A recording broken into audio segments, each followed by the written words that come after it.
We are conditioned to wait for the sky to break before we ever think to look up. We treat devotion like an emergency exit, something to be ripped open only when the pressure becomes unbearable. But the storm always runs out of rain, and when the quiet returns, we usually abandon the very lifeline that kept us breathing, until you realize that peace is supposed to be a rhythm, not a reaction. Empress Truth Akins speaks from the depth of a lived testimony, reframing the act of surrender as a steady, daily heartbeat. It is the quiet, physical discipline of unclenching your hands and letting the weight of the past fall back to the dirt.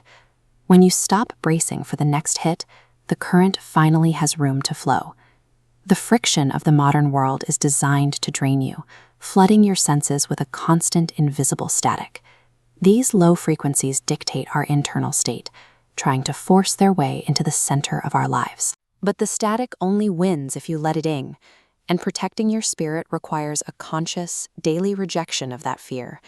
It is the difference between hiding from the world and stepping firmly into grace. You find your footing again in the simple, physical rhythm of the world around you. You begin to recognize the abundance in a single deep breath, a quiet blink, or the warmth of the sun. Without fear to hold you back, every step you take becomes a recognition of how much you have already been given, and that realization naturally begins to reach for the people walking beside you.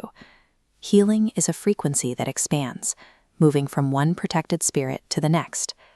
Imagine an entire community rejecting the noise together, finding a shared clarity that cannot be shaken. Because the deepest spiritual practice isn't an isolated retreat, it is a way of caring for every heart in the town. It all comes back to the rhythm, a prayer for you, a prayer for humanity. Stream Prayer as a Way of Life by Empress Truth Akins and DZL, releasing globally on June 12, 2026.